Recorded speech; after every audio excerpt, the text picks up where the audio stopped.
Alrighty, so I'm going to be going over relax on mat.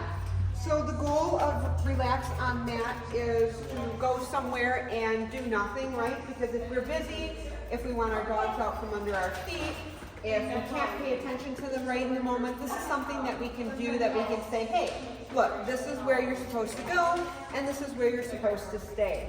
And if you can see here, we've charged up the mat quite a bit, so he's very excited about it. The most important part of mat training is making sure that you're building the value into the mat, and so that if the mat is down, this is where the dog should be. That means that when we're done with our session, we need to be able to pick up our mat and move it away from our dogs, because the idea of this is as long as the mat, as long as the mat is down, this is where they're supposed to be, and you can tell he is very excited about it. So what I'm going to do is I'm going to put the mat down. I'm not going to say anything because he should automatically gravitate to it. So as you can see, he gets on it. So I'm going to start treats low and slow all the way to the ground, because that does encourage him to lay down. Now this particular exercise can be done using a towel, it can be done on a blanket, but we personally choose to use the raised cot because it makes a really clear picture on whether all 4 feet are on the mat or if they have any limbs, toes off of the mat. So as long as he's on here, I'm going to intermittently feed treats. If he were to get up, my rate of reinforcement is too slow, and therefore I need to feed him more often. So say I was feeding him every 10 to 15 seconds or maybe even 30 seconds. If he was starting to get up on me, I'd drop it down to maybe 5 or 6 seconds and then build my way back up to more. So as he's doing well on this, I'm going to start to move around a little bit and reward him for staying there, right? Because the goal of this is that I can do other things while he's staying occupied on the mat. So as long as he's on there, rewards are going to keep coming.